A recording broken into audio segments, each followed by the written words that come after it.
Patrick Atoto a commencé sa présentation et nous aurons les questions à la fin, dans la séance questions-réponses. Merci et bonne suite.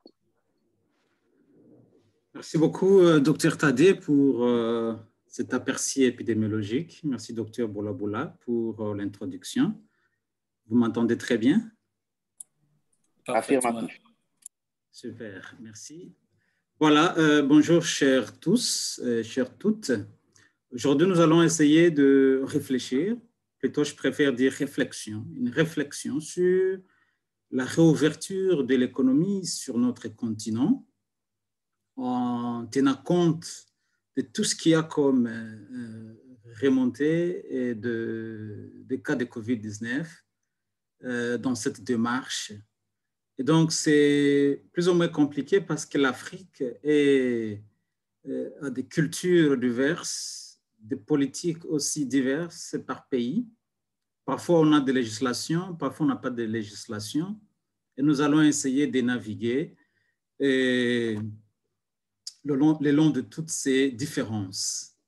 L'objectif serait donc de couvrir certaines institutions publiques, notamment les écoles, les restaurants, les boîtes de nuit, les lieux de culte, les centres commerciaux que nous allons poser par rapport au marché traditionnel, voir quelques réglementations déjà sur place dans certains pays comparées à là où on n'en a pas.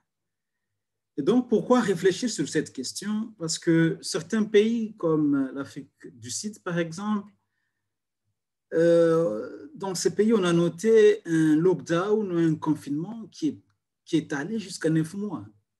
Cela a eu beaucoup de répercussions sur l'économie parce que beaucoup de pays vivent du tourisme. Et regardez cette photo, ça c'est le plage de Durban, où normalement on trouve des milliers de personnes et le monsieur a une charrette pour transporter les touristes et il vit de cela. Et donc durant 9 mois, il n'a pas vu les touristes. Vous imaginez ce qu'est devenu sa famille. Et donc il en a marre. Pour rester à la maison, il veut aller retravailler. La même chose, aux environs, il y a des restaurants qui ont fermé et ils ont toujours des assurances à payer, ils ont des employés à payer, ils ont des familles à nourrir, des taxes à payer et tout le reste. Et donc, il faut rouvrir l'économie, il faut rouvrir le pays. Vous avez vu cette dynamique dans beaucoup de pays. Et alors, quelle est la conséquence? Les gens vont dehors, ils reprennent leurs activités et on commence à revoir encore une résurgence des cas ci et là. Alors, l'on s'est dit que sur le plan PCI, il ne faut pas parler masque, il ne faut pas parler distanciation sociale, hygiène de main, mais il faut parler plutôt paquet COVID-19. Je vais répéter ces mots paquet plusieurs fois pour que peut-être après cette séance, l'on comprenne qu'il faut vraiment un paquet, un forfait COVID-19. Et donc, il n'y a pas une mesure qui va seule, toutes les mesures se tiennent. Vous voyez la photo d'en bas où les gens vont, les écoliers vont en classe, ils ont leur masque, on prélève la température, ils respectent la distance. La photo d'en haut, vous voyez les gens qui vont aller travailler dans des fermes, comment on les sert le désinfectant, ils ont leur masque, mais ça c'est ici en Afrique du Sud. Qu'est-ce qui se passe ailleurs?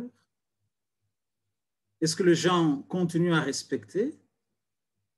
Est-ce que l'on comprend que si on est malade, il faut, au lieu d'aller quand même dans des agglomérations, il faut rester à la maison? Donc, on va réfléchir sur ce paquet COVID-19. Avant cela, essayons de nous rappeler encore sur la transmission de ce virus. Et donc, la personne rouge à ma gauche est supposée avoir le COVID-19. Comment il transmet son virus à la communauté? C'est quand il tousse, quand il éternue. Alors, il va se passer deux cas. Dans les cas où la gouttelette de fluide illuminé est au-delà de 5 micromètres de diamètre, ça ne va pas aller trop loin, ça va tomber sur les surfaces. Et donc, quand la personne touche cette surface, peut facilement se contaminer. Et si la personne est proche de la personne qui tousse ou qui éternue, elle va donc facilement se faire contaminer. Ce qu'il faut dans tout état, masque, ou si on n'a pas le masque, alors qu'est-ce qu'il faut faire? Il faut tousser dans le pli de coude. Et donc, au niveau des entreprises, bureaux, familles, il faut nettoyer l'environnement, il faut se nettoyer les mains, soit avec tout simplement du savon ou alors son désinfectant. Un deuxième cas de figure, c'est quand ces gouttelettes là-bas illuminées ont tout simplement une surface de diamètre inférieure à 5 microns. Alors, qu'est-ce qui se passe? Ça peut aller jusqu'à 2 mètres facilement. Et l'inhalation devient aussi très facile. Et l'inhalation profonde, c'est-à-dire, ça ne se limite pas tout simplement au niveau de l'appareil respiratoire supérieur, mais tant que la dimension du diamètre inférieur à 5 micromètres, et donc ça peut aller directement s'installer au niveau du poumon. Alors, qu'est-ce qu'il faut? Une distanciation sociale. Dans tout état, ce qu'il faut retenir est donc la ventilation. Et donc la ventilation, et donc la ventilation. Puisque l'on voit que si c'est ventilé, s'il y a un échange d'air, et donc facilement, il y a une grande quantité de virus qui sera éliminée par ces faits. Rappelons-nous encore un peu sur la viabilité du virus responsable de la COVID-19, donc le SARS-CoV-2, sur les surfaces. Et en bas, vous voyez donc les graphes qui comparent leur survie, leur demi-vie par rapport au SARS-CoV-1. Et donc, je vais attirer votre attention sur, vous voyez donc, on a cette graphe nous montre la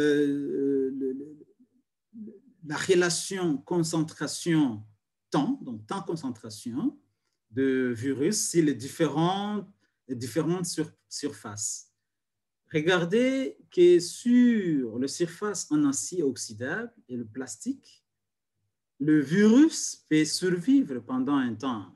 On trouve sa concentration allant, aujourd'hui, on se l'accorde, entre une moyenne de 72 heures. Regardez par exemple sur le carton, le cuivre, la concentration de virus diminue très rapidement en fonction d'heure. Et donc, il est important de savoir si on doit nettoyer son enveloppe qui vient par le poste et si on doit nettoyer son paquet en plastique, où est-ce qu'on doit mettre sa force, en fait. Et donc, un élément très important, c'est l'aérosol aussi. Ça ne prend pas 72 heures, mais ça prend 3 heures de temps. C'est un impact très important.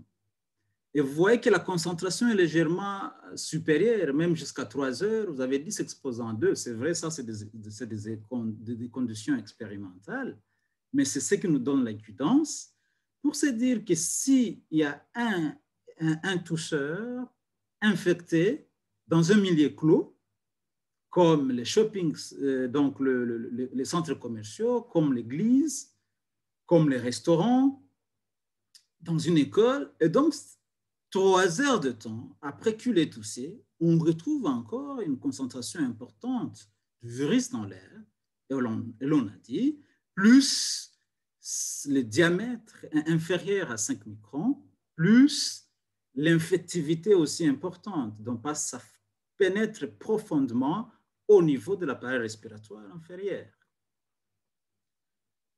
Quand on analyse le cas d'admission en Afrique du Sud, comme on a vu, il y a suffisamment de cas. Du 3 mars au 7 juin, il y a eu 42, plus ou moins 42,6 000 cas admis dans des hôpitaux. Regardez la première partie de cette graphe, c'est que les patients entre 0 et 9 et entre 10 et 19, on n'en a pas eu beaucoup, en fait. Ça, c'est un signe positif pour les enfants et les adolescents. De l'autre côté, sur cette deuxième figure, on retrouve qu'il y a eu 6 000 décès dans cette période.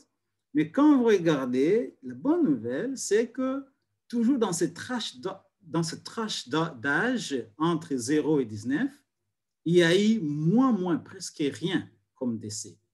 Alors, ça encourage les réouvertures des écoles, ça alimente les débats. Pourquoi les enfants vont rester à la maison si on n'a pas vu autant de cas, si l'âge a été protecteur en termes de mortalité? Et donc, l'on sait que la transmission communautaire continue, même si les cas diminuent, même si l'on ouvre le pays, même si l'on ouvre l'économie, il y a toujours une transmission au niveau communautaire. Donc, les cas, il n'y a pas 0 cas, comme on l'a vu aussi aujourd'hui, comme le docteur Tadé venait de le montrer. Et donc, mais une fois les écoles ouvertes, on projette qu'il y aura, de manière ultime, une augmentation des infections chez les élèves, mais aussi chez les enseignants. Et donc, du coup, dans certains pays, on a légiféré.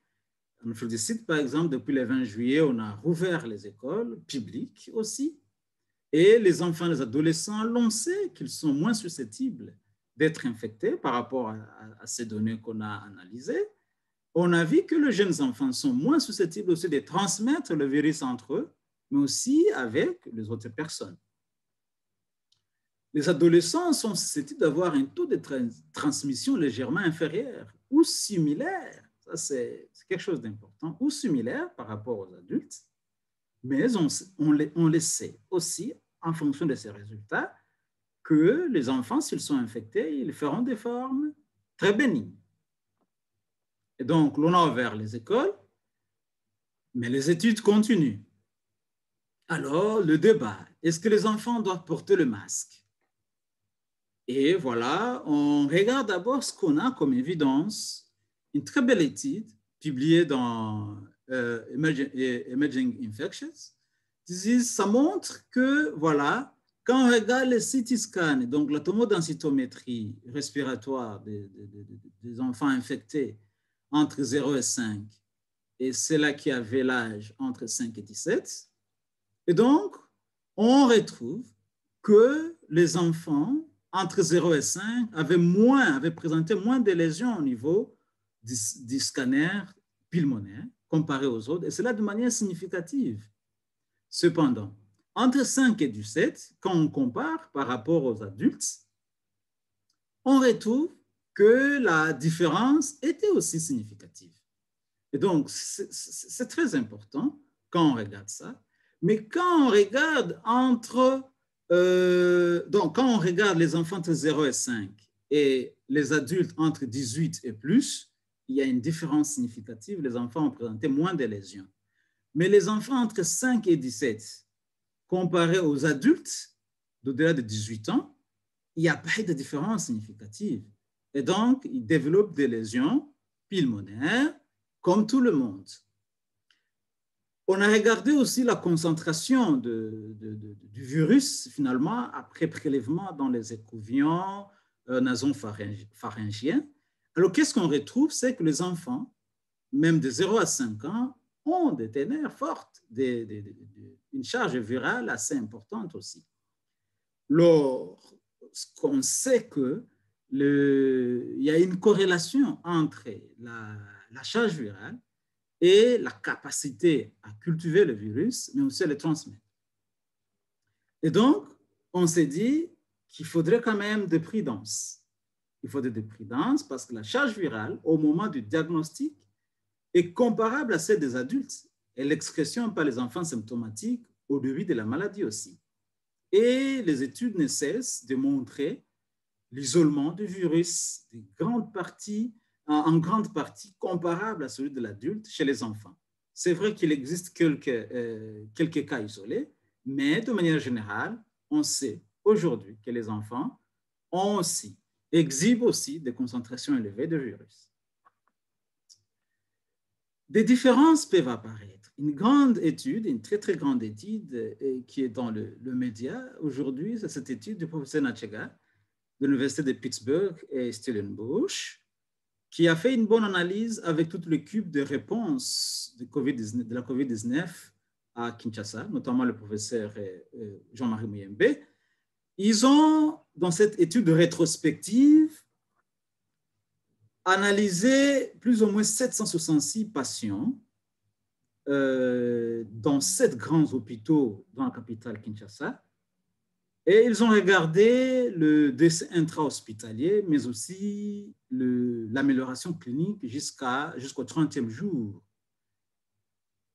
Alors, là, à l'intérieur, dans cette étude, ils ont inclus tout âge et la tranche d'âge inférieure à 20 ans, où on avait 34 personnes, a été malheureusement, cet âge inférieur à 20 a été malheureusement, comme vous regardez sur cette courbe de survie en bleu, l'âge inférieur à 20 a été associé à un grand risque de décès hospitalier chez ces enfants. Ceci stimule des débats. Aujourd'hui, on sait, il y a une étude publiée dans The Lancet qui montre que voilà, il y a eu 20 cas d'enfants qui ont fait le MIS-C, donc le syndrome inflammatoire systémique. Là-bas, des enfants en Afrique du Sud, tous ces enfants, 20 cas, ils ont tous survécu. Mais dans cette étude, on voit que cet âge inférieur à 20 a été associé à un grand risque de mortalité. Et donc, est-ce que c'est une différence génétique? Est-ce que c'est une différence dans la prise en charge? Aujourd'hui, on est donc occupé à compiler un peu plus d'études au niveau du continent africain pour finalement augmenter, parce que vous voyez qu'il n'y avait que n égale 34, donc augmenter la puissance de cette étude avant de se prononcer. Mais donc avant, il faut quand même une prudence et il faut une législation. Il faut une adhésion alors à des interventions non pharmacologiques. Premièrement, une ingénierie environnementale, ventilation. Mais alors, la grande question dans beaucoup d'écoles, c'est l'espace. Généralement, dans beaucoup d'écoles en Afrique, les élèves s'assoient même à 3-4 sur un seul banc et c'est full, c'est plein. Et donc, comment on va faire une distance sociale, une distanciation sociale? Et donc, c'est là que vient le contrôle administratif. Dans certaines écoles, par exemple au KwaZulu-Natal, en Afrique du Sud, ils sont en train de faire, quand on se plaint comme ça dans les écoles publiques, ils sont en train de faire les horaires décalés. Certains étudient les jours pairs, d'autres les jours impairs. Au-delà de ça, le paquet COVID arrive, le dépistage chaque matin, l'hygiène des mains, l'étiquette de la toux, le nettoyage régulier de l'environnement, on placarde, on enseigne aux enfants comment se comporter. Et donc, il y a un problème qui est en train d'apparaître, c'est que c'est la pérennisation de l'approvisionnement aussi des PPI. Et donc, les épis, ça pose problème. Et là, c'est un problème organisationnel, au niveau institutionnel, au niveau gouvernemental. Et nous, comme agents de la PCI, et donc, il est question d'amener une législation, d'amener les protocoles, de rappeler pour que finalement, ce soit budgétisé et qu'il y ait des suivis pour voir si réellement on est en train de se laver les mains, si les enfants ont des désinfectants, est-ce qu'il y a un désinfectant dans la cour, par exemple. Alors, jusque-là, depuis qu'on a commencé, on n'a pas vu, depuis qu'on a rouvert les cours, du sud du moins, on n'a pas vu un impact sur le taux de contamination des enfants dans les hôpitaux, d'hospitalisation ou de décès, ce qui est une très bonne chose. Mais dans certains pays, par exemple, on a vu aux États-Unis qu'il y avait beaucoup d'outbreaks, beaucoup d'épidémies qui commençaient à survenir, beaucoup de taux d'infection qui commençaient à survenir, probablement parce que dans beaucoup d'États, aux États-Unis, par exemple, le masque n'est pas obligatoire, les législations se diffèrent. Si on compare avec l'Afrique du Sud, où la législation a été généralisée, et on essaie de suivre partout, et cela peut expliquer probablement la différence, mais on aura besoin de beaucoup d'études plus fortes pour comprendre. D'autres moyens à faire, c'est former, ce qu'on est en train de faire, c'est former un enseignant. Comme on a vu dans le temps, sur les questions de droits de l'homme, sur les questions de VIH, on a introduit 1 heure la semaine dans des écoles. et où il y a une personne, un enseignant, qui est formé sur le VIH et qui vient éduquer les enfants, toujours les écoliers. Et donc, on peut transférer cette connaissance. Dans le cas COVID, on peut avoir 1 heure COVID chaque semaine. Vendredi, la dernière heure, où une institutrice arrive et qui doit être formée.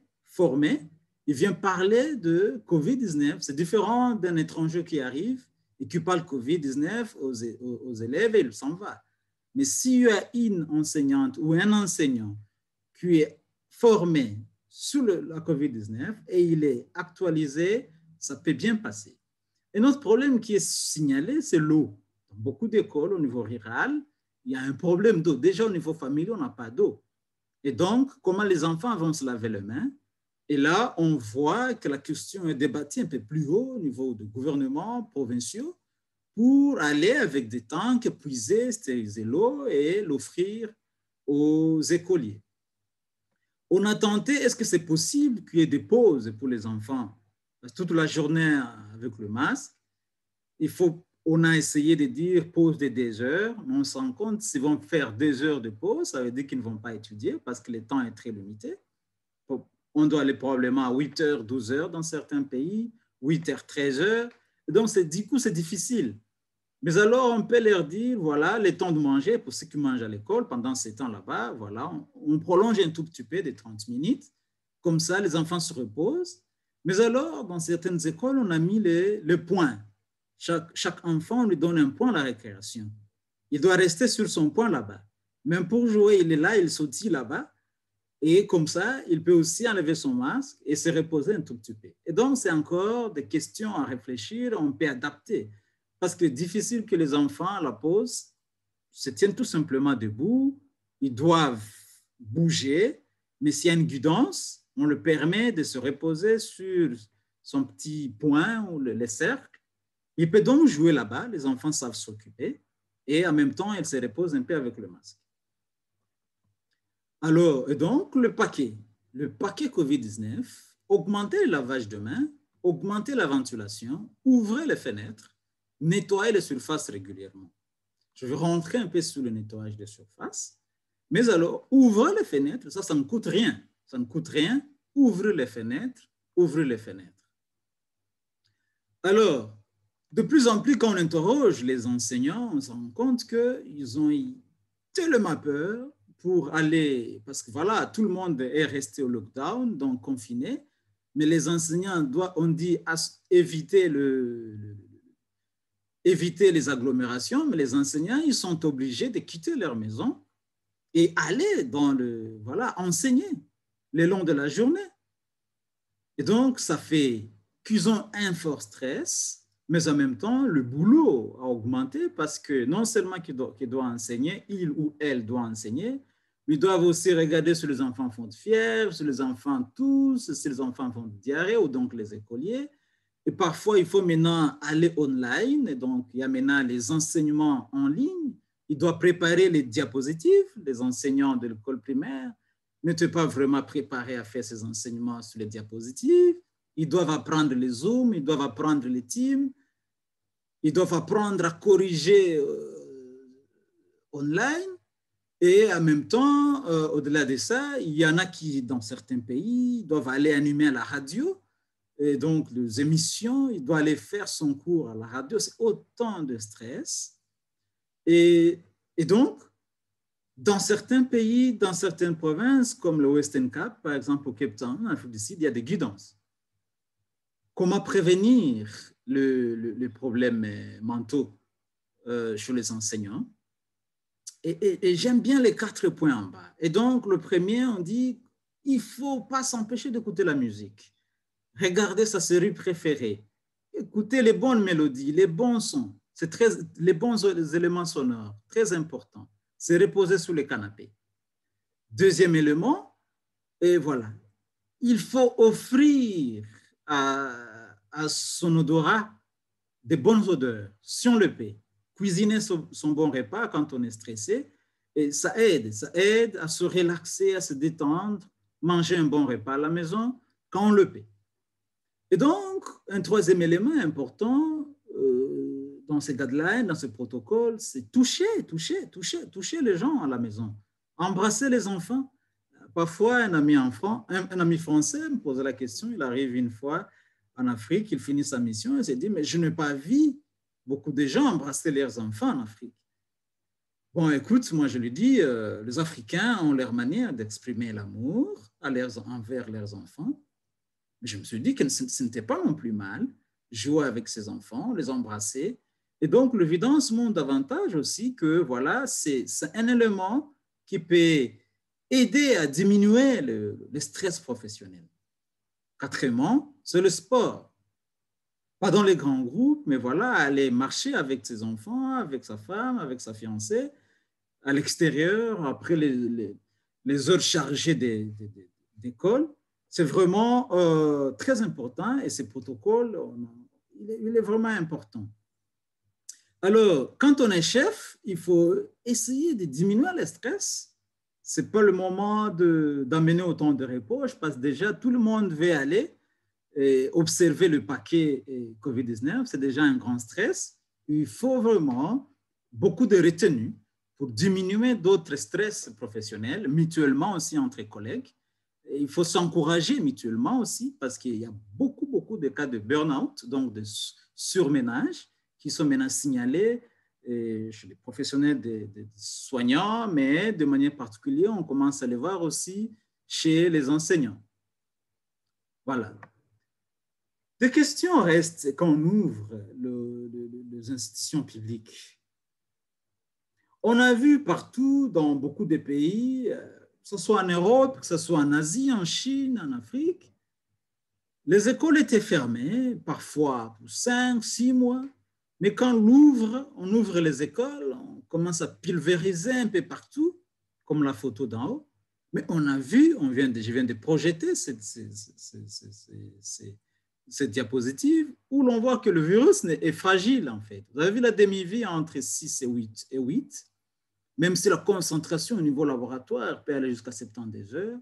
Mais si l'on a fermé pendant 3 mois, ça, c'est un gaspillage de ressources qu'on n'a pas.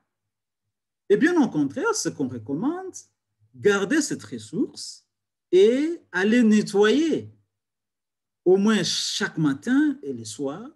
Et peut-être mieux, si on a nettoyé le soir, peut-être nettoyer quand les enfants sont à la pause et encore le soir.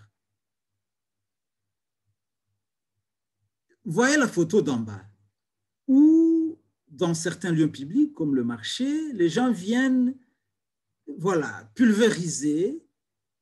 Mais alors, regardez le monsieur en t-shirt jaune, qui lui, il ferme les narines, parce qu'en bas, voilà, c'est de la saleté.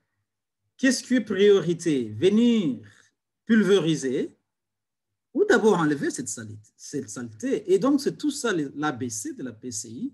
Parfois, on veut aller désinfecter, on oublie le nettoyage. Et donc, ici, ce qui est plus important, c'est d'abord nettoyer. C'est d'abord nettoyer, surtout que c'est un espace ouvert. Et donc, si on nettoyait d'abord régulièrement cet endroit, on fera une PCI très utile à la population. Et c'est là que finalement, le gouvernement ou alors la population a de perdre confiance dans ce qu'on leur dit. Parce que dans cette équipe, je vais me réserver de prononcer l'endroit ici.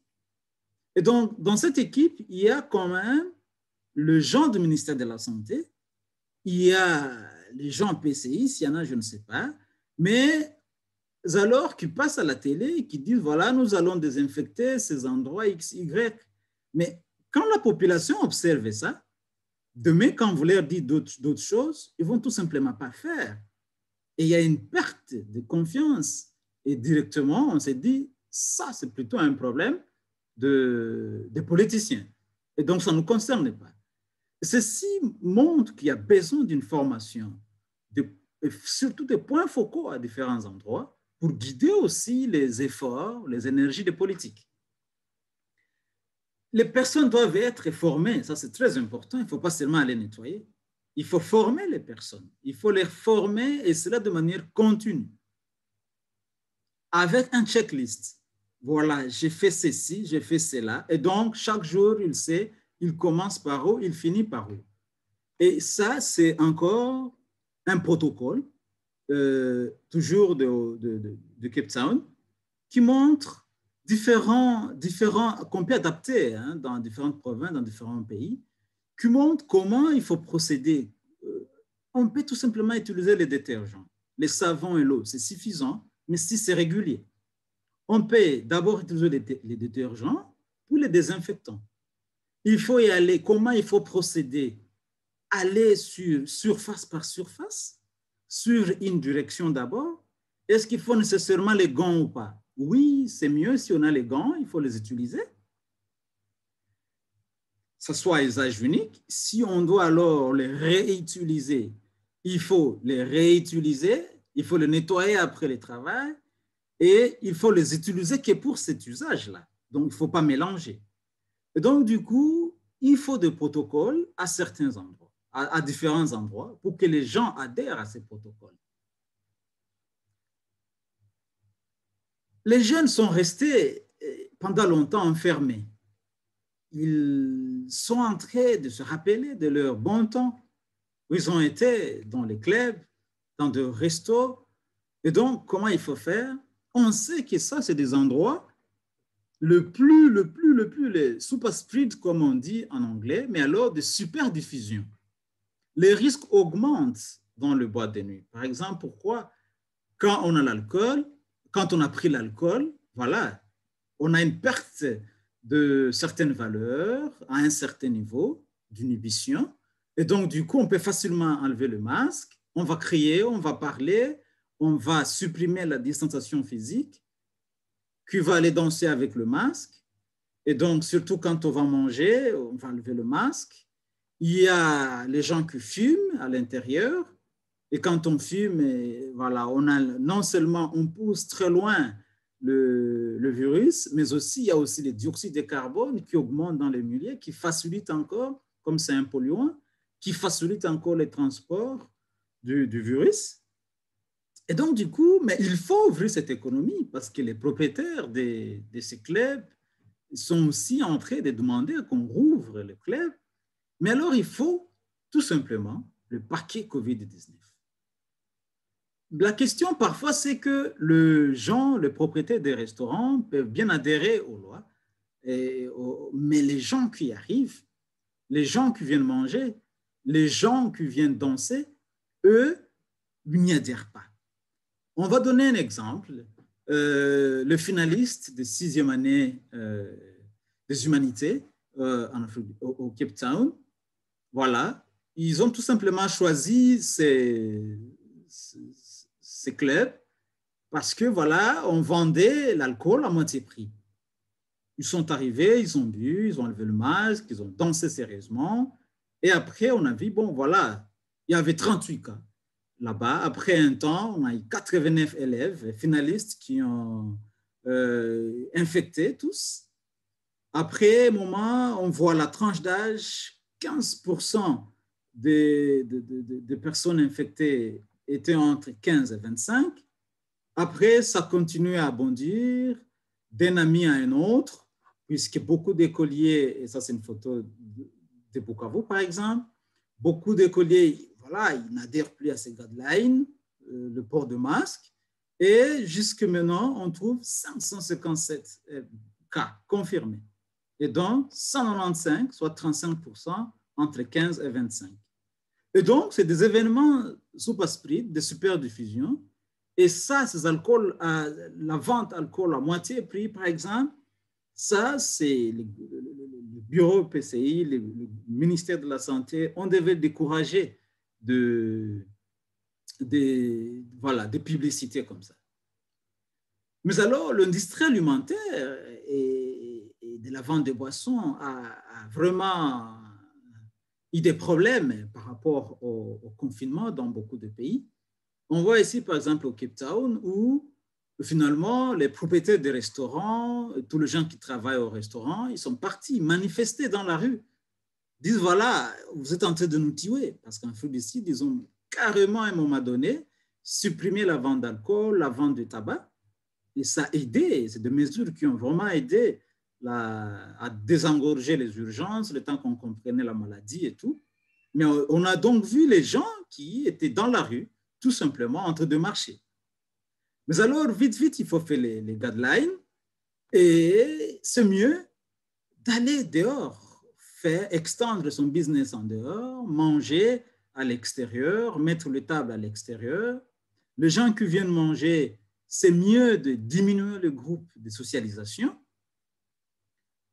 Actuellement, les gens ont 2000 amis sur des réseaux sociaux, mais peut-être en réalité, il faut commencer à diminuer le groupe de socialisation, puisque les gens s'auto-infectent dans le groupe d'amis. Alors, si tu as 50 amis que tu visites la semaine, et donc du coup, si tu dois aller au restaurant chaque fois avec différentes personnes, et vous devez vous asseoir, manger, enlever le masque, donc le risque de contamination augmente. Donc, il faut garder le masque jusqu'à ce que la nourriture arrive. Alors, il faut retirer le masque complètement quand vous voulez manger ou boire. Et pas le garder seulement au niveau du cou parce que ça vous infecte, en fait. Et alors, il faut vous désinfecter les mains avant de manger. Mais alors, si le repas arrive, il faut manger. Il faut savourer votre repas puisque c'est important. Les lieux de culte. On a vu dans beaucoup de pays, Corée du Nord, France, États-Unis, dans beaucoup de pays en Afrique, Eastern Cape, ici en Afrique du Sud, on a vu comment l'Église a été un milieu vraiment de superdiffusion du virus. Mais pourquoi? Parce que c'est un lieu de grand rassemblement. Il y a beaucoup de gens, de manière générale, il y a une mauvaise ventilation, et puisqu'évidemment, pour se concentrer, prier, pour faire venir l'Esprit Saint, il faut probablement fermer aussi les portes et tout. Et donc, la ventilation, elle est très diminuée. Et donc, les gens n'ont pas suffisamment de distanciation sociale. On doit chanter et parler. On sait que ces actions, chanter, parler, ça fait diffuser le virus même à plus de 2 mètres. Et à 1 mètre, même si on a le masque et qu'on crie sérieusement, et voilà, il y a toujours des gouttelettes de fluide qui sont diffusés dans l'air. Il y a aussi des événements de socialisation après la messe. Et donc, qu'est-ce qu'il faut faire? Il y a des législations, il y a des protocoles. Je présente encore ici le protocole de Cape Town, qui montre qu'il faut même mettre ça devant la porte de l'église. Et le paquet COVID-19, on doit le mettre. Il y a toujours des gardes de paix dans différentes églises et qui doivent venir finalement veiller à ce qu'il y ait au moins à ce que le paquet COVID-19 soit respecté. Au lieu de fermer les portes, il faut peut-être commencer à comprendre qu'il faut ouvrir grandement les portes. Les questions restent qu'il faut interdire les gens à crier, à chanter sérieusement. Peut-être il faut sauter certains chants, diminuer leur nombre aussi. Voilà, il y a des guidelines qu'on peut faire. Je vois ça, c'est une église au Cameroun qui a eu des idées très brillantes de faire finalement la messe dehors. Et ça, c'est très bien. On voit qu'il y a un peu plus de place pour la distanciation sociale.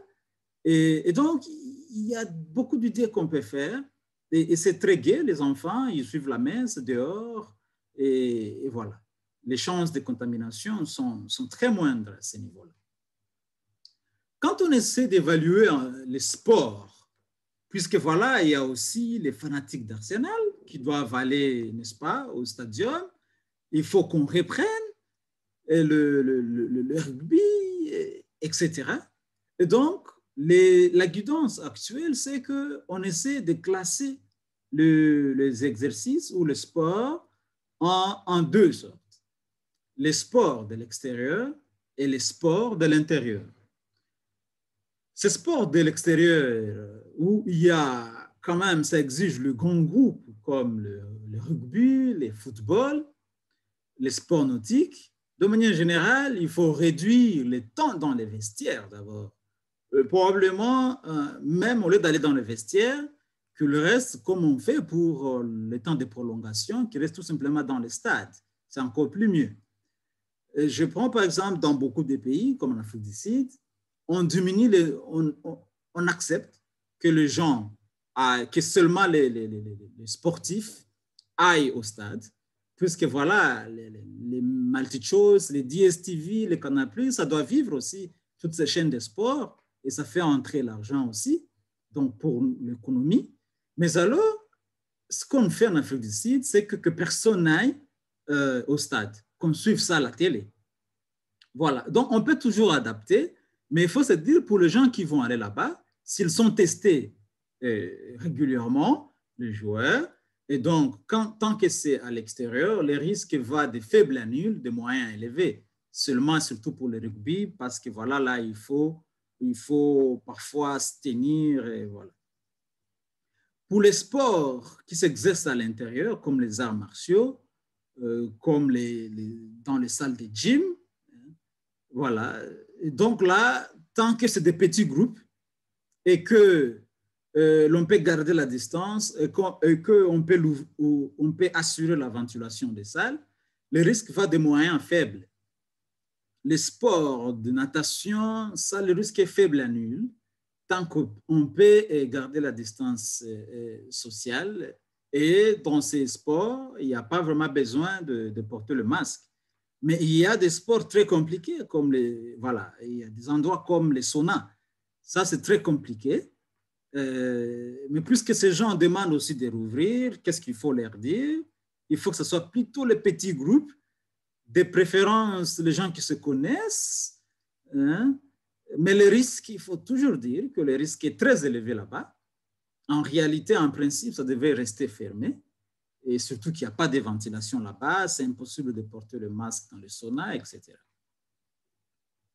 Les centres commerciaux, que le grand problème là-bas, c'est que généralement, il n'y a pas de ventilation naturelle, c'est plutôt climatisé.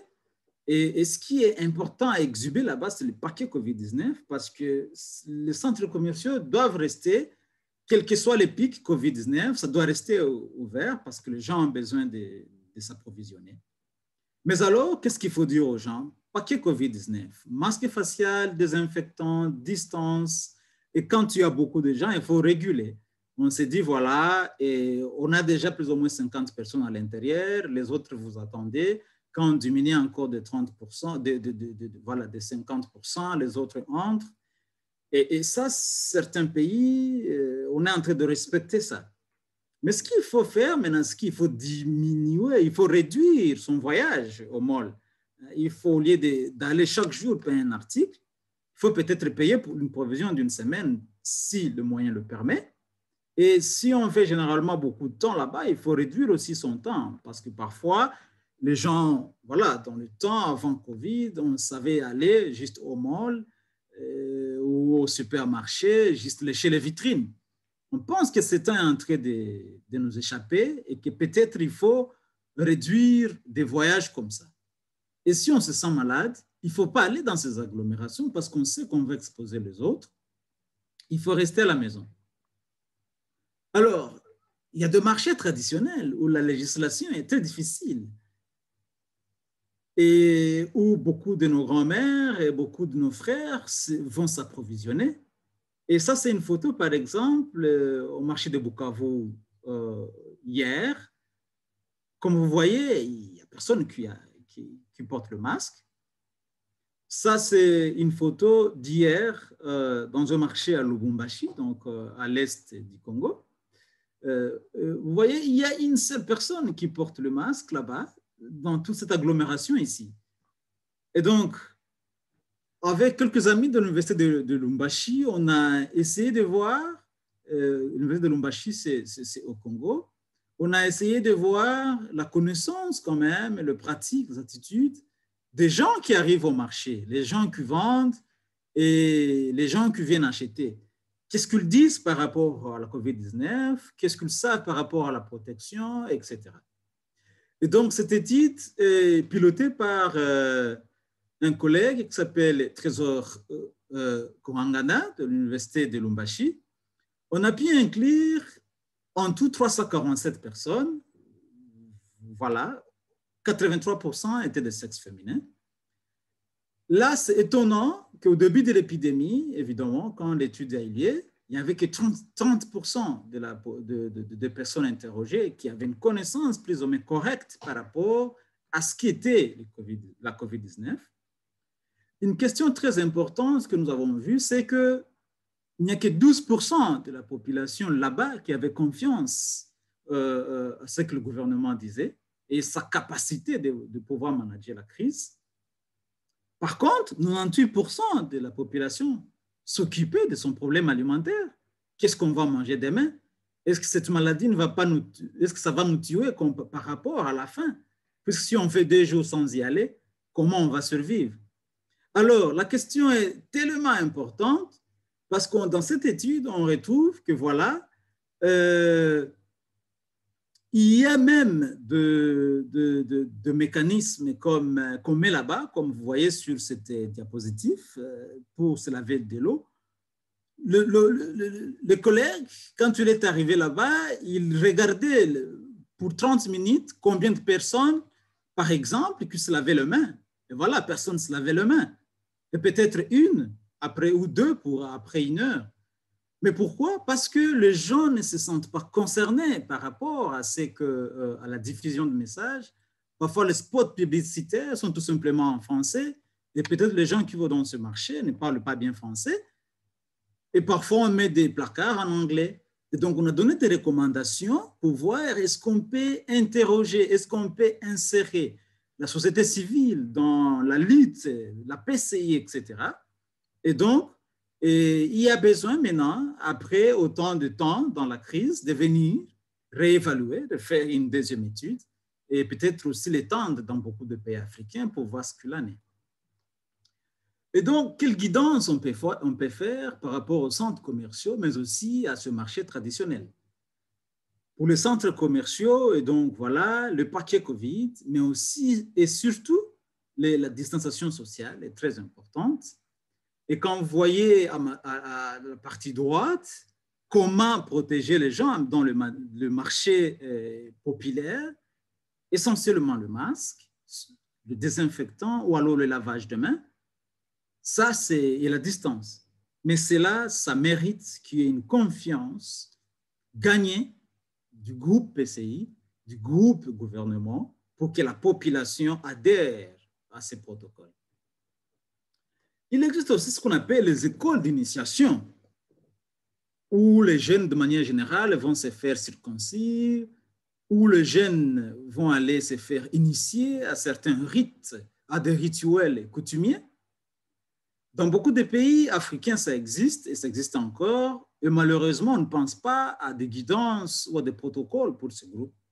Ce qui est intéressant, déjà, on peut diffuser ces guidelines, ces protocoles de l'Afrique du Sud. Donc, quel est le problème? C'est que généralement, ces jeunes qui vont, ils restent dans le froid, dans des salles confinées, ils sont en grand groupe, et donc, ce n'est pas très ventilé.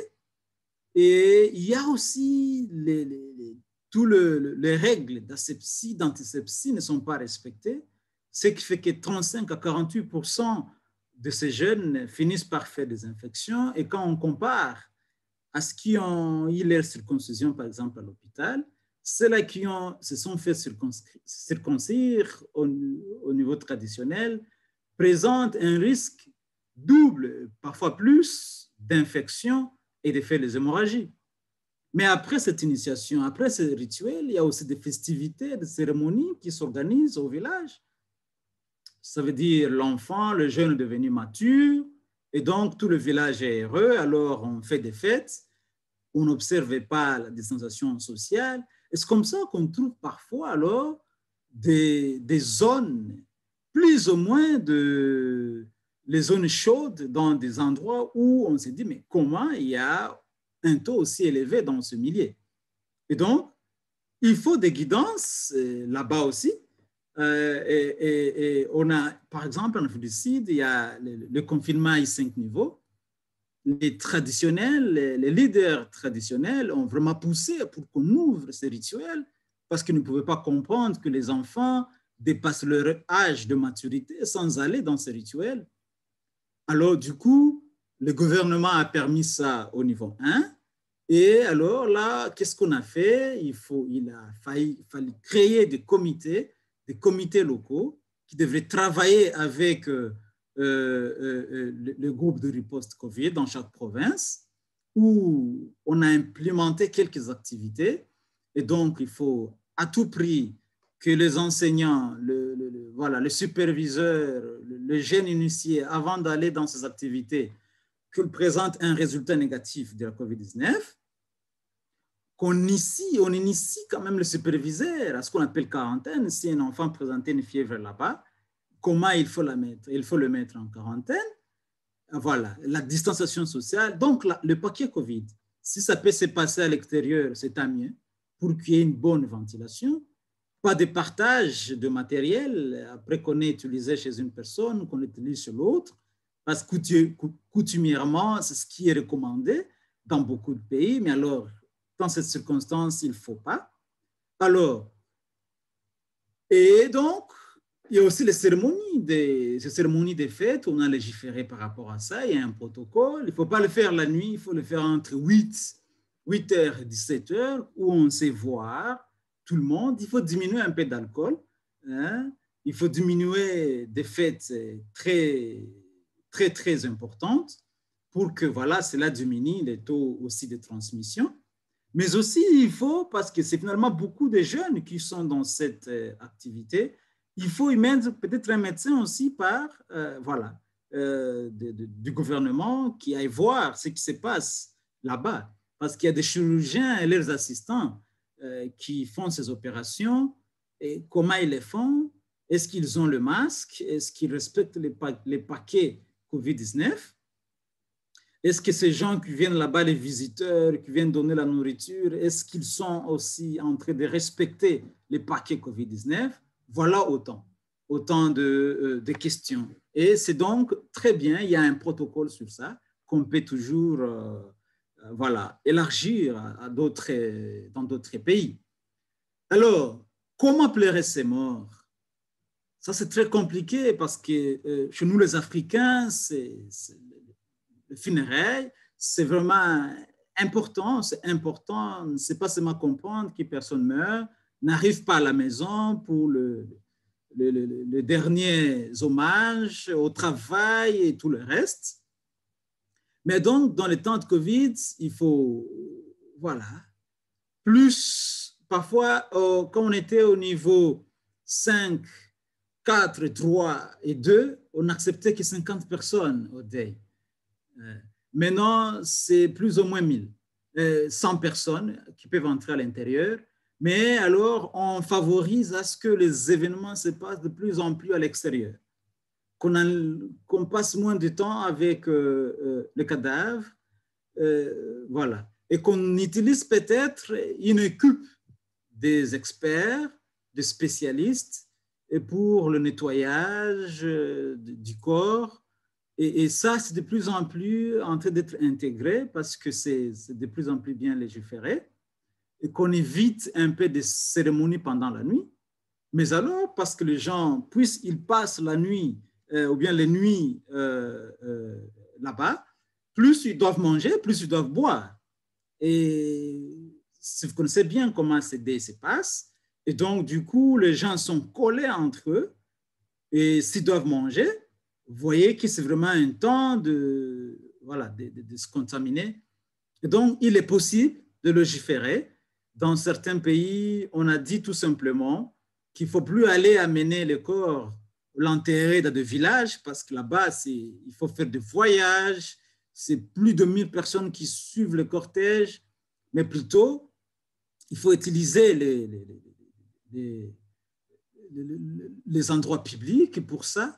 Et parfois, c'est difficile de respecter, mais quand tu as des protocoles respectables et diffusés, parfois les gens y adhèrent. On a vu dans beaucoup de pays les gens adhérer. Pour le transport en commun, rappelons-nous le paquet COVID-19, ça s'applique. Les chauffeurs doivent avoir son masque.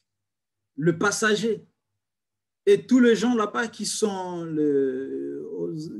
impliqués dans la transportation, masque. Première chose. Deuxième chose, désinfectant. Quelqu'un entre, on désinfecte. Alors le bus, l'idéal serait par exemple de désinfecter chaque fois qu'on laisse un lot des passagers. Il y a aussi maintenant la capacitation en fonction des taux de transmissibilité du virus. Alors, on peut se dire 50% de places doivent être restées vides. Si les taux d'infection diminuent dans la communauté, on peut se dire, voilà, 70% alors seront occupés et 30% vont rester vides. Mais alors là-bas, tout ce qui reste, c'est la ventilation. Ouvrir carrément le fenêtre. Et qu'est-ce qu'il faut faire maintenant pendant l'hiver? Il faut quand même ouvrir le fenêtre, mais alors on peut mettre le blanquet. Les gens peuvent venir avec le blanquet pour se couvrir. Pour des voitures, taxis par exemple, comme ça, et qu'est-ce qu'il faut faire? Si c'est 5 places, il faut garder 3. Pour des voitures privées, il faut désengorger et garder au moins 60%. Toujours, rappelons-nous, le paquet COVID-19. Voilà, si je devais résumer, qu'est-ce qu'il faut dire? Porter le masque. Porter le masque, quand porter le masque? Quand on est dans des endroits clos, quand l'interaction va durer avec des personnes, quand on se dit qu'on va aller dans des milliers où il y a suffisamment de gens. Et quand alors on tousse, on chante, on parle, il faut porter le masque. Alors, cette équipe de Johns Hopkins a vraiment fait un bon travail pour mettre en termes de cartons des endroits où on peut avoir, avec le risque de contamination.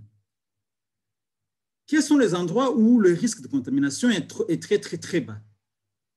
Et quelles sont ces activités aussi associées? Quand on est à la maison chez soi, le risque est moindre. Quand on va se promener avec son chien dehors, prendre un peu d'air, soi-même avec ses enfants, aller au pique-nique avec son fiancé, sa fiancée, son partenaire, ses enfants, le risque est moindre. Quand il y a des sports, on fait un sport, comme le tennis par exemple, où on sait respecter la distance, on fait ses shopping avec distance, le risque est faible à modéré. Le risque devient modéré quand on va à l'hôpital, aux urgences, chez le dentiste, chez votre généraliste, quand vous êtes dans le taxi, quand vous visitez le musée, quand vous mangez au restaurant mais en dehors, le risque est modéré. Le risque passe de modéré à élevé quand on doit aller faire les exercices à l'intérieur, dans un lieu public, comme dans le gym. Quand on va aller au salon, manicure, pédicure, pour se faire coiffer. Quand on travaille dans un bureau partagé et quand on mange dans un restaurant à l'intérieur. Le risque est très élevé pour beaucoup d'activités qui se font à l'intérieur, notamment quand il y a des fêtes, le bois de nuit, des sports où on doit se toucher le corps, les églises, quand on va aller suivre le match, quand on va au cinéma, au concert, mais alors quand on voyage aussi dans les avions, dans les transports publics. Des régulations, par exemple, en Afrique du Sud, on est en train de dire, voilà, il faut chaque fois sauter des sièges. Mais dernièrement, un collègue a voyagé et qui nous a rapporté que voilà, l'avion était plein à craquer, et donc pas craqué, mais il faut dire à 100%. Qu'est-ce qu'il faut faire pendant ce temps? Et donc, il a recommandé tout simplement d'ouvrir facilement la ventilation. Mais quelle est la conséquence? Et donc, ça fera froid. Mais alors, ce qui est recommandé, il faut venir avec votre couverture. Alors, il y a une place de l'imagination, à l'innovation. Puisque les jeunes ne sont pas en train d'adhérer facilement à ces masques, parce qu'ils ne veulent pas, n'est-ce pas, aller à l'encontre de leur mode. Vous voyez qu'il y a une façon d'intéresser les jeunes faire du business, rencontrer l'art et la science. Les jeunes un peu plus matures, ça c'est donc la première, ici c'est au Congo, en RDC, ici c'est un peu en France, où les gens font finalement de la couture pour que finalement ce qui s'attelle à leur mode, que ça ne soit pas, n'est-ce pas, tout simplement qu'ils ne soient pas déçus. Et donc il y a une façon de faire voyager les gens dans leur imagination pour qu'ils adhèrent au masque, au paquet Covid. Ce monsieur s'appelle Somizi, c'est un monsieur influent, une star de la télé, par exemple en Afrique du Sud, à Djobourg, au Johannesburg. Il fait donc son accoutrement très avancé, très magnifique, et il passe à la télévision. Et donc, du coup, demain, les différents jeunes qui le suivent, ils se disent, voilà, M. Somizi a fait ça, moi aussi je vais faire ça. Et donc, du coup, il y a une façon que le cube de PCI utilise l'imagination des jeunes pour faire finalement avancer la science. Ça, c'est en Tunisie, Nasrin, qui fait finalement la mode où tu as un complet très magnifique, c'est chic, et les jeunes n'ont pas peur finalement de porter le masque. Mais alors, il existe aussi une autre tranche de la population. On a mis le masque qui doit aller chez tout le monde, voilà, les enfants, dans ce village, ils ont tout simplement pris le morceau d'habit, ils ont fermé. Et c'est là que je vais aller conclure. Je suis en sécurité si lui aussi est en sécurité.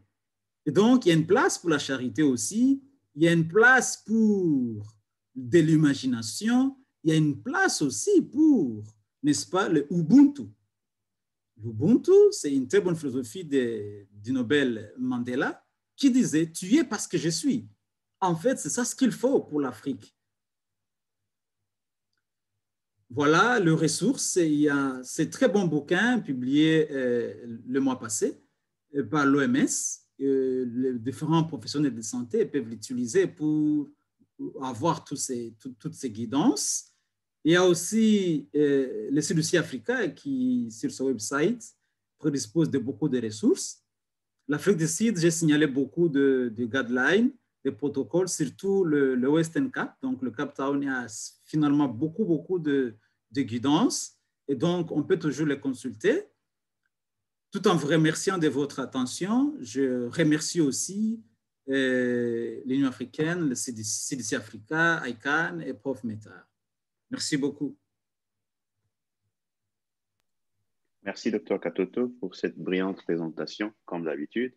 Et ça a été intéressant de voir que vous aviez intégré non seulement les éléments qui sont récents, tels que les publications ou les faits les rapportent, mais vous avez aussi inclus le contexte africain dans plusieurs régions pour intégrer de manière vraiment dans l'ensemble les éléments que nous discutons sur le plan PCI, mais aussi dans le contexte public de la réouverture des économies. Alors, je signale que nous avons un panel. Comme d'habitude, nous avons plusieurs experts qui ont, n'est-ce pas, accepté l'invitation et qui vont nous aider à répondre aux questions. Et du coup, je remercie le docteur Danica, le docteur Karine. Le prof Chedli vient de partir, mais il était aussi en ligne. Le docteur Amadou Cissé et le docteur Katoto, notre orateur du jour. Donc, nous vous invitons maintenant à poser les questions. Docteur Amadou, est-ce qu'on a quelques questions maintenant? Bonjour, docteur Andy. Bonjour à tous les panélistes. Oui, Bonjour. nous avons recensé à peu près 6 questions. Et il y avait 3 questions d'observation que j'ai déjà répondu. Maintenant, on a 6 questions. On peut passer à la séance des questions-réponses. Docteur Andy? Tout à fait. Okay. Merci beaucoup, docteur Andy. Et très belle présentation à docteur Katoto. On a une question venant de Mohamed Moussa. Est-ce qu'il n'est pas nécessaire de faire plus de campagnes pour le paquet auprès des autorités des pays, car le budget consacré aux problèmes sanitaires par les gouvernements est souvent insignifiant par rapport aux dangers sanitaires? Ça, c'est la question de Mohamed. Je ne sais pas si elle est bien comprise. Et on va faire une série de 3 questions, comme on a l'accoutumé de le faire. Docteur Andy, c'est bon? Oui, c'est bon. Ok. Ok. Et la deuxième question venant de Didier. Quelles sont les mesures ou pratiques mises en place quant à l'utilisation des transports en commun? Car les enfants doivent utiliser ces moyens pour se rendre à l'école. Et la troisième question, toujours de Didier. Depuis un certain temps, les médias parlent moins de la COVID-19. Je suggère qu'on multiplie les séances de sensibilisation. Ça aussi, c'est une question de proposition. Donc, on a des questions adressées aux panélistes. Merci beaucoup, Dr Andy, à vous. J'invite Dr Katoto à y aller, s'il vous plaît. Merci beaucoup pour cette très bonne question. Voilà, pour le paquet, c'est vraiment très, très important dans cette étude que vous avez vue au Congo, vous avez vu que la population était en train de perdre petit à petit la confiance aux dirigeants. Et ça, on a vu dans beaucoup de pays. Cela a été encore beaucoup plus exagéré par ce qu'on a vu dans beaucoup de pays, que ce soit pas seulement en Afrique, mais en Europe aussi, en Asie. On a vu que le fonds alloué à la COVID-19 a plutôt suscité beaucoup de problèmes de corruption au niveau du gouvernement. Et donc, le gouvernement n'a pas compris aussi. Au lieu d'allouer les fonds à la lutte, les gens l'ont alloué évidemment pour s'enrichir. Il y a donc des cas comme ça dans beaucoup de pays, notamment ici en Afrique du Sud. On a vu les membres du gouvernement qui sont en train d'être audités par rapport à comment ils ont géré les fonds. Ceci dit, j'ai projeté aussi, je montrais comment ils allouent leurs fonds COVID. Par exemple, ils vont nettoyer les routes et tout le reste, mais les écoles ne sont pas nettoyées régulièrement. Et donc, oui, il faut que les équipes de PCI, et dans beaucoup de pays, et ne vous en faites pas, on a constaté qu'il n'y a pas de points focaux PCI au niveau national. Donc ça, c'est aussi un élément très important. Et donc, c'est par là qu'il faudrait commencer. Il faudrait commencer à se rassurer qu'il y a un point focal dans le gouvernement qui parlera de la PCI et du gouvernement. Maintenant, il faut aller au niveau local, donc au niveau des institutions provinciales, puis au niveau sanitaire. Et donc, oui, il faut encourager ça. Par rapport au transport en commun, donc j'ai montré la guidance qu'il faut. Au début de la pandémie, on a vu qu'on allait pulvériser les bus et tout le reste. Et de plus en plus, on pense que ce n'est pas ça ce qu'il faut. Et donc, il faut, plus le taux de transmission est élevé dans la communauté, il faut diminuer la capacité de transport, la capacité la capacité à transporter donc les gens, c'est-à-dire soit de 50% pour les bus à 18 places, il faut aller à 9 places. Quand la transmission communautaire diminue, on peut rentrer à 70%. Ça, c'est la première mesure qu'il faut. Deuxième mesure, chaque fois que les gens entrent dans le bus, on les désinfecte. Il y a des désinfectants à l'entrée. Troisièmement, il faut ouvrir les fenêtres sérieusement. Et alors, quatrièmement, ce qu'on a essayé de faire, c'était de compenser ce manque à gagner parce que les gens se disent notre carburant et tout le reste.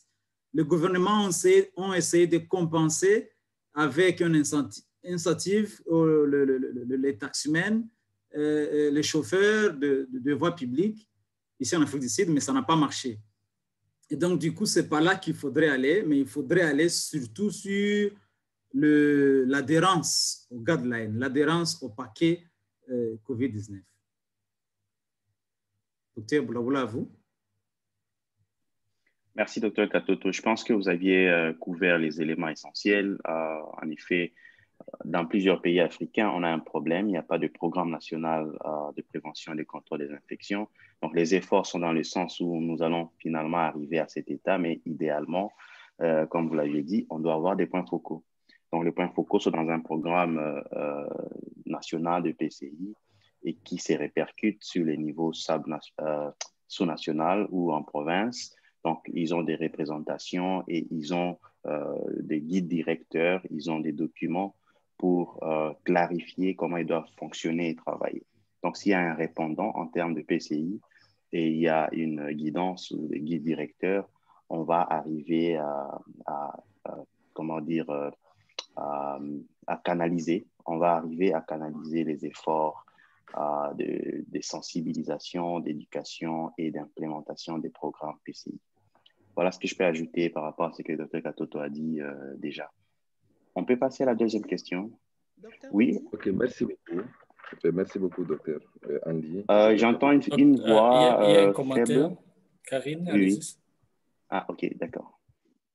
Oui, je voulais réagir par rapport à la sensibilisation. Je crois qu'il y a M. Didier Lukolongo qui a demandé à ce qu'il y ait plus de sensibilisation. Alors, je voulais réagir en disant que on a un press briefing mené par le directeur qui informe les médias tous les jeudis à 11h, heure d'Addis Abeba, et le lien est souvent partagé la veille. Et en dehors de ça, pour l'initiative Pacte, il y a la mise en place, le déploiement des agents de santé communautaire sur le terrain, entre 200 et 400 agents de santé communautaire qui vont aussi beaucoup contribuer à la sensibilisation des populations. Voilà, merci.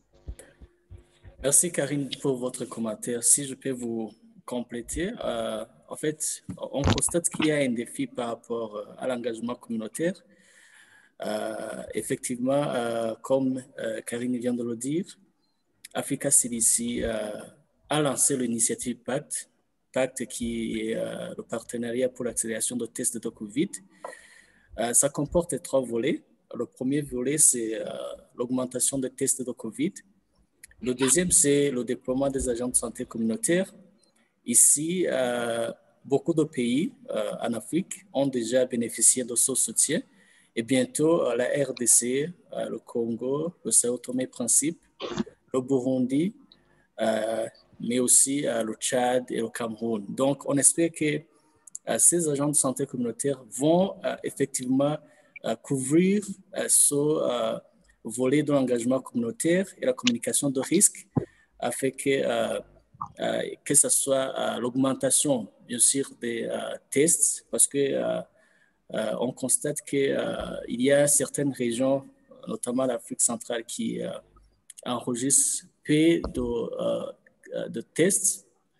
Ceci est dû soit au faible niveau d'engagement de la communauté, mais aussi c'est dû aux intrants de laboratoire, parce que si j'espère que vous le savez, il y a un grand problème, il y a un grand problème par rapport à l'accès aux intrants de laboratoire.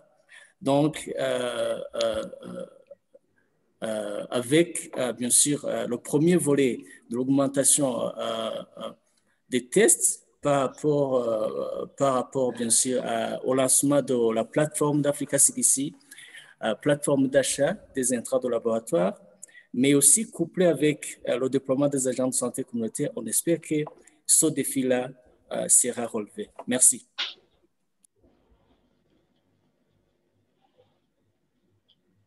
OK. Merci beaucoup, Tadé et Karine. Docteur Andy, on peut continuer avec les questions? Oui, merci. En même temps, nous accueillons le professeur Chedli qui est joué en ligne. Bienvenue, professeur Chedli. On peut continuer. Merci. Bonjour, professeur. Oui. Bonjour. La question est de Ami Kangoma. Est-ce que les masques en tissu protègent réellement? Si oui, à quelle mesure? Et il y a une proposition de Didier. Pour les centres commerciaux, je propose qu'on encourage des ventes en ligne avec une possibilité de vente en ligne. Ceci pour réduire sensiblement le nombre de clients physiques dans les points de vente. C'est-à-dire, Didier propose qu'on mette l'accent sur les ventes en ligne. Et Didier a une troisième question. Quelles sont les mesures prises en cas de réouverture des salles de spectacle, surtout lors des concerts? À vous, Dr Andy, et aux panélistes. Je pense qu'on va y aller par palier. Sinon, c'est des questions qui sont importantes, mais les réponses ne sont pas toujours dans le même sens. Pour le masque en tissu, je propose que le professeur Chedli commence par cette question, si possible. Et puis, le docteur Katoto va poursuivre avec les autres questions. Et moi, je pourrai prendre en dernier. Merci. Merci, professeur Andy. Bon, j'ai bien saisi la question de notre collègue par rapport à l'efficacité des masques en tissu.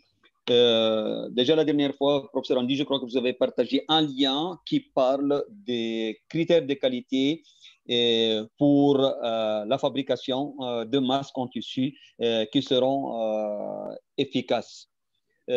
Si on parle ici, on peut parler de trois critères. Une, c'est-à-dire la qualité, combien de couches de tissu qui ont été utilisées et quel type de tissu qui a été utilisé. Deux, la durée d'utilisation. Trois, la façon de la porter.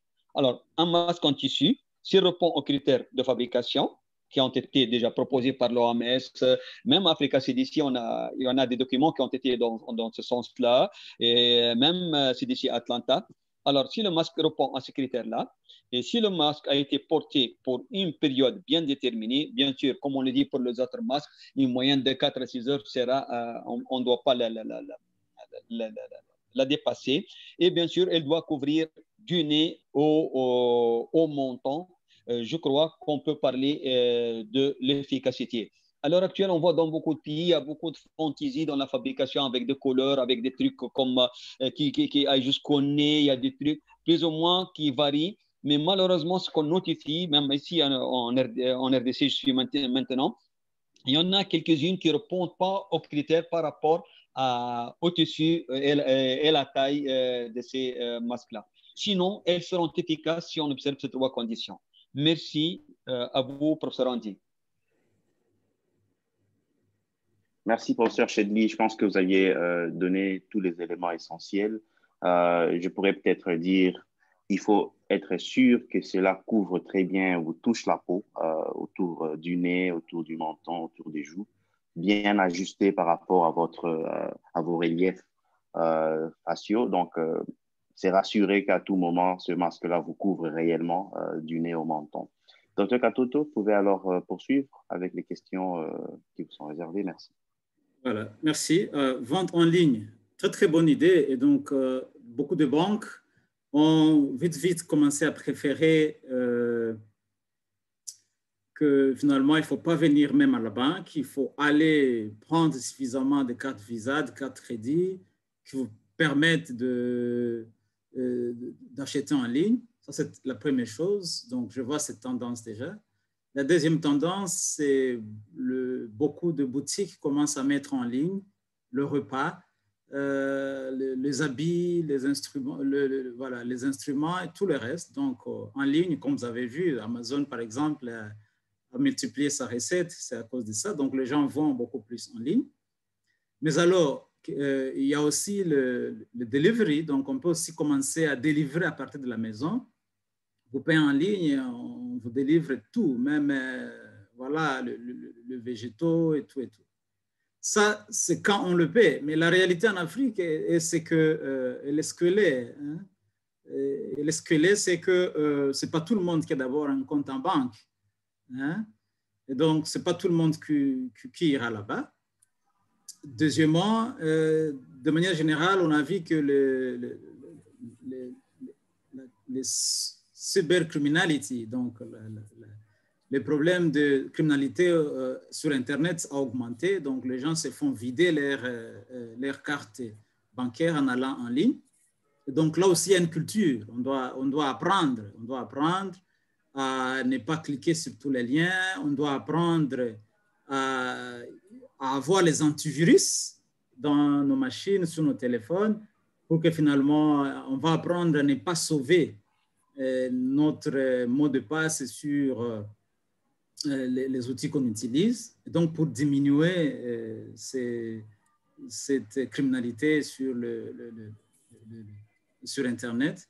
Donc, oui, c'est très bien, il faut y aller et il y a cette tendance, il faut encourager, mais il faut comprendre qu'il y a des endroits où c'est impossible de les faire. Et donc, il faut plutôt mettre le protocole dans le marché, et dans le supermarché, là où c'est impossible d'aller en ligne. Et 3, quand on va en ligne, il faut savoir qu'il y a des dangers aussi et il faut apprendre tout ça.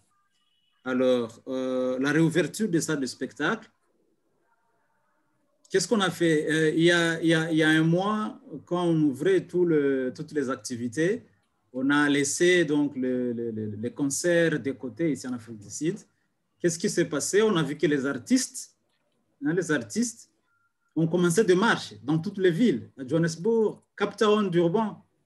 Et finalement, nous devons aussi rouvrir, Bercy, le Koura et tout le reste. Mais alors, on a commencé à légiférer. Première chose, il faut, voilà, le paquet doit être installé, le paquet Covid. Première chose. 2, il faut diminuer donc la capacité des salles. Une salle qui a une capacité de 100%, on garde à 70%.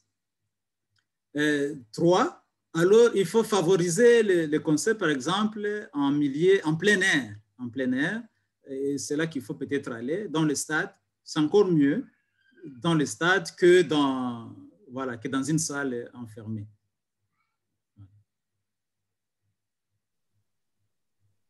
Merci, Dr Katoto. Je pense qu'on peut passer à d'autres questions. Nous avons pratiquement atteint la fin de notre webinaire, mais permettez qu'on prenne encore un peu plus de questions, s'il vous plaît. Merci. Docteur Andy? Oui, il y a une question. Oui, Docteur Karine? Je ne suis pas docteur, je suis spécialiste en communication. Madame Karine, alors? Okay. Je voulais revenir sur le port du masque. Le docteur Shedley a parlé de ça, de l'efficacité, mais je voulais qu'on parle de l'hygiène du masque. Parce que si on observe bien la population et toutes les tendances liées à la mode, on va voir qu'on utilise beaucoup les masques en tissu. Et puisque le masque, c'est l'élément essentiel du package COVID, je voudrais savoir comment prendre soin de son masque en tissu. Ça pourrait aider les populations de savoir qu'il faut laver le masque et peut-être le désinfecter aussi. Comment faire pour le désinfecter, pour pouvoir le réutiliser? Oui, je peux répondre? Oui, professeur Shedley. Oui, merci. Bon, on n'a pas besoin de le désinfecter. Juste, on a besoin de le laver après chaque usage, directement après chaque usage, avec un détergent, de préférence un détergent liquide. D'accord? Alors, mais on n'a pas besoin de le désinfecter. D'accord? Alors, normalement, l'usage ne doit pas dépasser les 6 heures et même vous allez notifier vous-même que ça commence à avoir une odeur. Et la faute, comme l'a dit notre collègue qui est fréquemment commise, c'est que dans la population, les gens touchent tout le temps le masque. Et c'est ça la faute grave que dans la communauté, on est en train de commettre. Sinon, si on respecte les 3 critères dont j'ai parlé tout à l'heure, le risque sera minime. Merci. À vous, professeur Andy. Merci. Merci pour la question et merci pour la réponse. Le prof Shedley a couvert cette question. Docteur Cissé, est-ce qu'on peut avancer avec une autre question? Bien sûr, merci beaucoup, Dr Andy. Une question de Mireille, qui pense que les enfants au niveau des écoles ne respectent pas la distanciation sociale. Et que pensez-vous des masques en tissu dans les écoles? Ça, c'est la première question. Et une deuxième question de Abi Monique. Ne serait-il pas possible de proposer aussi aux anciens malades de faire des témoignages sur leur expérience, comme on l'a vu avec Ebola en son temps? Parce que pour elle, parce que beaucoup de gens ne sont pas toujours convaincus de l'existence de la maladie. Merci. Probablement les Occidentaux. Oui, oui, allez-y, docteur. Allez-y, professeur. Ok, je continue avec la troisième question qui vient de Giscard. Nous avons suivi la progression au ralenti des cas de Covid dans certaines villes de la RD Congo, tel qu'à Bukavu, par rapport à Goma. Qu'est-ce qui explique cela? Dans ces milieux, toutes les observations dégagées dans l'exposition, ils sont notées. Allô? La question, j'ai pas... Serait-il possible de penser aussi à une forme de résistance au Covid de la part de ces communautés africaines? Ce sont les 3 questions. J'espère que vous avez bien compris ces questions ou bien je vais le répondre. OK. Merci, Dr. Cissé. On va y aller par palier. Je crois que Dr. Katoto va répondre à la question de Bukavu et Goma. Je vais essayer de répondre à la question par rapport à l'école, les masques en tissu. Je pense que j'ai suivi la question. Donc, il faut dire que... Pour la sensibilisation, pour le témoignage des anciens patients. D'accord. Merci. Docteur Cissé, j'ai l'impression d'avoir perdu un peu le fil de la question sur l'école. Sur l'école. En fait, la question, c'était... Mireille pense que les enfants au niveau des écoles ne respectent plus la distanciation sociale. Elle nous demande ce que nous pensions des masques en tissu dans les écoles. OK, merci pour la question. Donc, il faut d'abord noter que le docteur Katoto a montré ce qui se passe au niveau des enfants. Donc, il y a d'abord un faible taux de transmission entre enfants et des enfants aux adultes, et aussi une faible progression vers une forte sévérité de la maladie COVID-19 chez les enfants. Jusque-là, les faits que nous avons rapportent une moindre évolution vers la sévérité COVID-19 chez les enfants comparativement aux adultes. Ça, c'est un. Mais il faut noter qu'il y a quand même une certaine proportion qui développe des cas de sévérité de COVID-19, ce qui signifie qu'il y a une alerte. Il ne faut pas se laisser aller. Ça, c'est un. Des deux, l'adhérence ou la compliance au port de masque chez les enfants n'est pas très bonne. Et aussi, on a montré qu'il n'y avait pas vraiment un effet protecteur très grand chez les enfants de moins de 6 ans. OK? Donc, à partir de 6 à 18 ans, on pourrait encourager le port de masque. Mais en dessous de 6 ans, il n'y a pas à s'inquiéter sur le port de masque des enfants parce qu'ils sont tout d'abord pas adhérents. Et à cet âge-là, il y a d'autres paramètres de développement infantile qui sont en cours et qui doivent être considérés. Et le port de masque serait en train de modifier ce développement infantile. Bon, en tout cas, j'espère que je ne me trompe pas là-dessus. L'orateur du jour pourra me compléter là où j'ai omis des éléments essentiels. Voilà un peu ce que je peux dire. Par rapport à la distanciation sociale chez les enfants, c'est très difficile. Donc, les efforts des encadreurs ou des enseignants, c'est aussi l'adhérence ou l'adhésion aux mesures d'hygiène. L'hygiène environnementale, l'hygiène des mains chez les enfants, mais aussi l'hygiène respiratoire autant que faire c'est peu. Mais tout ça sont des mesures théoriquement faciles à dire, mais quand on arrive à l'implémentation, il y a énormément de difficultés pour observer cela. Mais il y a aussi d'autres mesures qui doivent aller ensemble avec la protection, donc l'usage des masques, par exemple. Il y a, j'ai déjà dit, le nettoyage environnemental, mais il y a aussi un petit nombre de gens dans l'auditoire, les élèves. Il y a aussi l'utilisation des enseignements en ligne. Il y a aussi des petits groupes, par exemple, qui viennent pour moins d'heures par jour. Ils peuvent venir pour 2 ou 3 heures à l'institution pour éviter d'avoir 50 élèves dans une petite salle de cours ou des classes. Donc, il y a tout ça qu'on peut mettre en place de manière créative. Donc, il faut une créativité. Tout ce qui marche à Washington ne marche pas à Kanyabayonga et encore moins à Kinshasa. Donc, il faut varier les mesures selon le contexte dans lequel on est, tout en ayant les points cardinaux, les éléments ou les distanciations, l'hygiène de main, l'hygiène environnementale, l'hygiène respiratoire, et donc éviter les contacts au mieux qu'on peut. Et aussi respecter les mesures de ventilation. Là où on n'a pas de bonne ventilation, encourager l'utilisation de vos activités en plein air, donc qui est le plus possible les activités en plein air. Au Lesotho, par exemple, là où j'ai été, il faisait moins 12 degrés Donc, il faisait hyper froid et les gens ne pouvaient même pas se laver les mains directement. Là, ils n'ont pas de chauffage. Donc, là aussi, c'est un autre contexte qu'il faut apprendre, qu'il faut tenir compte et développer des méthodes qui s'appliquent à ces genres de situations. Donc, ici, on invite un peu à la créativité de tout un chacun dans leur contexte pour respecter les points cardinaux que je viens d'énumérer. Merci, Dr. Katoto. Merci, docteur, pour ces points très clairs. Et voilà.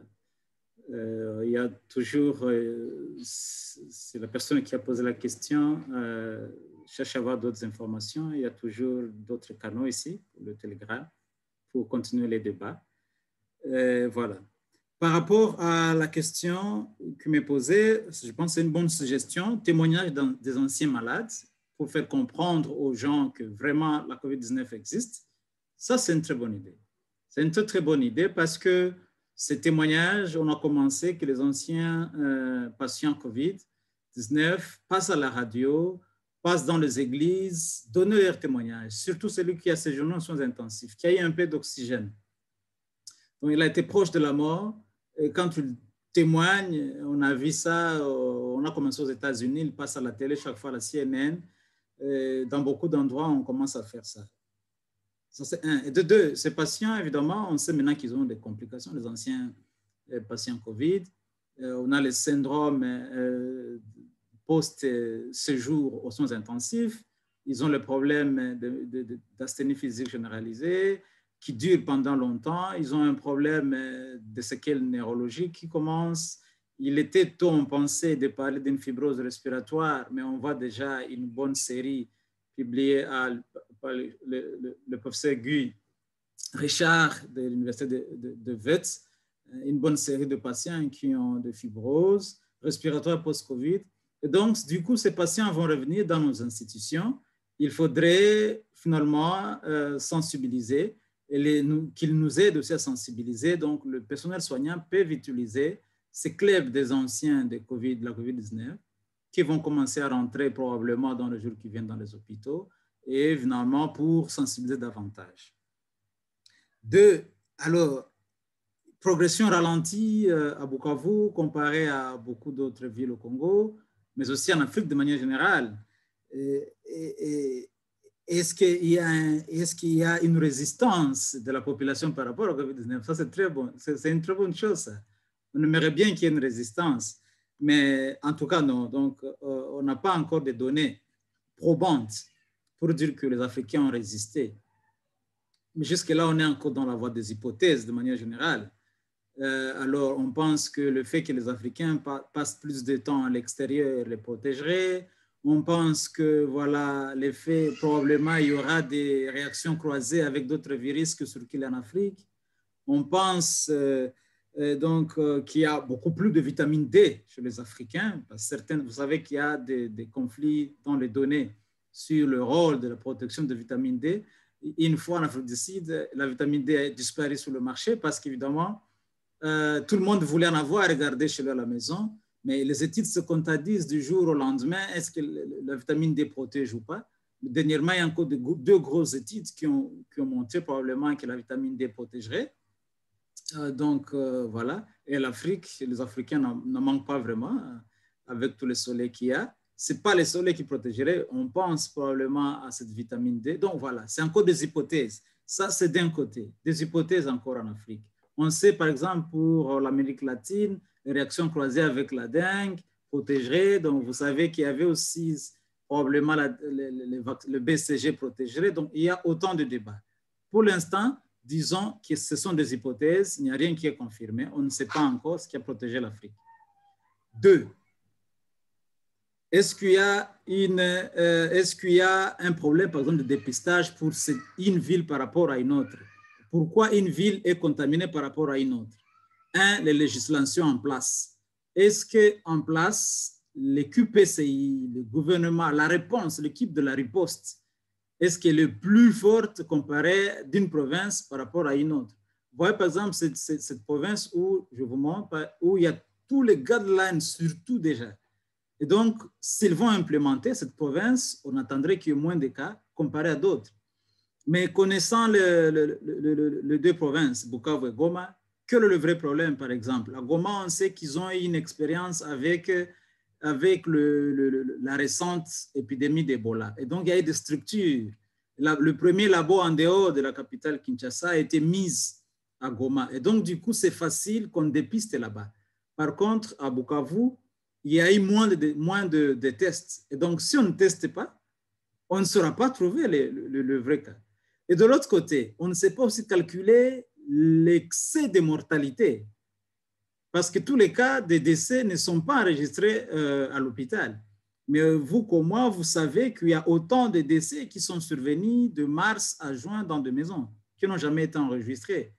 Et l'exemple est simple, c'est ici en Afrique du Sud, on a vu qu'il y a une dissociation entre les taux de décès reportés liés à la COVID-19 par rapport à ce que l'association de médecins a pu relever, qui avait, quand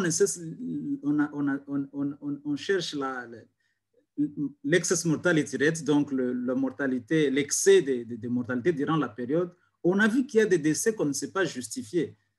Et donc, il est tôt de dire qu'il y a une résistance d'une province à une autre, d'une population par rapport à une autre, mais je crois qu'on a besoin plutôt de, tester, alors reporter, faire des études scientifiques. Mais alors, dans tout état de cause, soyons prudents, enseignons le paquet COVID-19. Merci. Je crois que le docteur Katoto a tout dit. J'ai pensé couvrir quelques points, mais je pense que en tant qu'épidémiologiste, clinicien et spécialiste en santé publique, les éléments ont été couverts, que ce soit la PCI. Alors, on va laisser la place à Madame Karine. Oui, docteur Katoto a justement parlé des témoignages, mais je voudrais revenir dessus en disant que Africa CDC aussi a eu l'idée de travailler sur les témoignages des anciens patients COVID. Alors, nous sommes en train de réaliser une série documentaire sur ces témoignages. Nous avons pris des anciens patients dans toutes les sous-régions africaines. Et parmi ceux-là, on a des patients ordinaires, on a des personnes qui ont été impliquées dans la riposte à la COVID et qui se sont retrouvées malades. Et cette série, actuellement, on a fini la première partie qui était le tournage et nous sommes à la phase de montage et c'est le collègue Silas Makole qui est connecté qui s'occupe du montage de la série. Et elle sera bien sûr diffusée sur les canaux d'Africa CDC, notamment le site internet africacdc.org. Voilà. Merci beaucoup. Merci beaucoup. C'est très important d'avoir ces informations et de les diffuser. Alors, je suis désolé, mais nous allons devoir arrêter tout en vous remerciant pour votre temps, votre patience. Les collègues nous signalent qu'on doit réellement arrêter. Ça a été très intéressant. Merci au docteur Katoto et à tous les panélistes, mais aussi et encore à tous les participants pour votre temps et votre dévouement et vos questions. Ça nous permet d'évoluer comme une communauté scientifique. Donc, merci et à la prochaine. Restez connectés. On va vous communiquer les prochaines séries. OK, merci et bel après-midi chez vous. Merci, au revoir. Merci, docteur Andy. Au revoir. Au revoir. Bon week-end.